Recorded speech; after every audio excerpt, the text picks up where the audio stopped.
जिस तरीके से उन्होंने हमारी पार्टी के मान सम्मान को बरकरार रखा, जिस तरीके से हमारी पार्टी की उन्होंने चिंता की, मैं उनको विशेष तौर पर धन्यवाद देता हूं। हमारे गठबंधन के अहम सहयोगी जनता दल यूनाइटेड और हमारे मुख्यमंत्री नीतीश कुमार जी, इस गठबंधन में मौजूद हमारे तमाम साथी उपेंद्र कुशवाहा जी, आदरणीय माझी जी, तमाम साथियों का मैं आभार प्रकट करता हूं कि उन्होंने जिस तरीके से इस गठबंधन को मजबूती देने के लिए इतनी सहजता से सीटों का बंटवारा किया।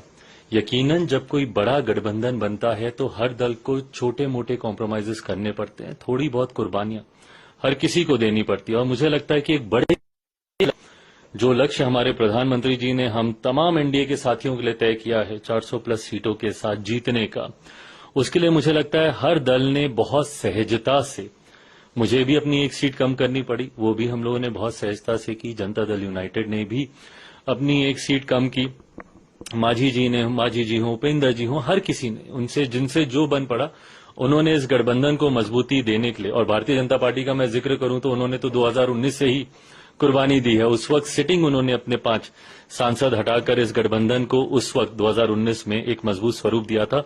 और आज उससे ज्यादा मजबूत स्वरूप, उस वक्त जो साथी हम लोग के साथ नहीं थे, आज वो भी हमारे साथ इस गठबंधन में मौजूद हैं। और अब इस नए गठबंधन के स्वरूप के साथ हम लोग का विश्वास और ज्यादा पुख्ता होता है कि जो लक्ष्य प्रधानमंत्री जी ने दिया है उसको तो हम पूरा करेंगे ही, पर एक हल्की सी चूक जो 2019 में रह गई थी, एक सीट से जो हम लोग रह गए थे, इस बार 40 की 40 सीटें जीतकर प्रधानमंत्री जी को प्रधानमंत्री पद पर बैठाने के लिए हम सब संकल्पित हैं। क्या अलायंस का धर्म निभाया गया? आप जो चाहते थे वो हुआ, एक सीट चलो आपने छोड़ी क्योंकि 400 का लक्ष्य आपको प्राप्त करना है, लेकिन वो 5 सीटें कौन सी होंगी? भाई, इसका जिक्र भी प्रेस कॉन्फ्रेंस में किया गया। लोक जनशक्ति पार्टी जमुई, जहां से मैं वर्तमान में सांसद हूं और मेरी वो कर्मभूमि रही है, जमुई हम लोग के पास है। और मेरे पिता की पहचान, मेरे पिता की कर्मभूमि, जिस धरती को उन्होंने अपनी मां माना था, हाजीपुर, ये दोनों सीटें एक अलग महत्व मेरे लिए व्यक्तिगत तौर पर मेरे परिवार के लिए रखती हैं। तो जमुई और हाजीपुर के साथ साथ समस्तीपुर है हम लोग के पास, वैशाली से हमारा ही प्रत्याशी चुनाव लड़ेगा। और मेरा गृह जिला, मेरे पिता का जहां पे जन्म हुआ, खगड़िया, वो भी हम ही लोग के पास है। आप कहां से लड़ेंगे? क्योंकि ये रूमर्स था कि आप 2 जगह से चुनाव लड़ सकते हैं। नहीं, मुझे लगता है पार्टी अंतिम फैसला इस पर लेगी, पर मुझे नहीं लगता कि 2 जगह से चुनाव लड़ने का मौका मुझे पार्टी देगी। पर इस पे अंतिम फैसला पार्टी ही लेगी। बट पार्टी के द्वारा जो मुझे जानकारी मिल रही है, कहीं ना कहीं हाजीपुर से मैं चुनाव लड़ूंगा। ये 5 सीट्स हैं और जो घर की जो लड़ाई थी वो भी सामने दिखी इस बंटवारे से पहले। अब कैसे आप अपने चचा को मनाएंगे या फिर परिवार में शांति होगी?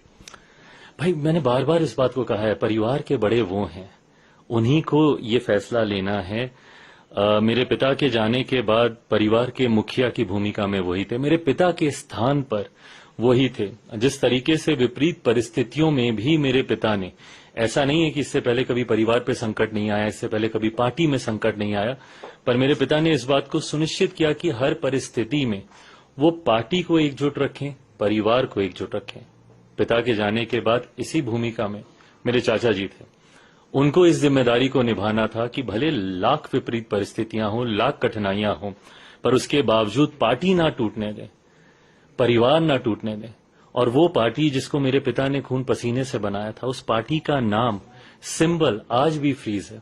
कहीं ना कहीं इस बात का दुख पापा जहां पे भी होंगे उनको आज भी होता होगा कि जिस सिंबल को उन्होंने चुना था, जिस नाम को उन्होंने चुना था, वो आज भी वो फ्रीज है। इन परिस्थितियों में पार्टी और परिवार नहीं पहुंचता, ये जिम्मेदारी चाचा जी पर थी। पर बहरहाल गंगा में से काफी पानी अब बह चुका है, परिस्थितियां काफी बदल गई हैं। एक बात वो अक्सर कहते हैं, मैं मानता हूं कि हकीकत भी वही है, व्यक्ति नहीं समय बलवान होता है। और आज समय ने अपनी ताकत दिखाई, समय ने न्याय किया और जस्टिस प्रिवेल किया। अब आपको नहीं लगता है कि अगर वो आपके खिलाफ खड़े हो जाएं तो आपके लिए प्रॉब्लम हो सकती है? भाई, आने वाले दिनों में मैं हर चुनौती के लिए तैयार हूं। हर चुनौती के लिए मैं तैयार हूं। और ऐसा नहीं कि इससे पहले चुनौतियां नहीं आई हैं मेरे जीवन में। मैं पिछले 3 सालों से सिर्फ और सिर्फ चुनौतियों का ही सामना कर रहा हूं। तो ऐसे में अगर कोई और चुनौती भी मेरे सामने आती है तो उसका भी उतना ही डट के सामना करूंगा, क्योंकि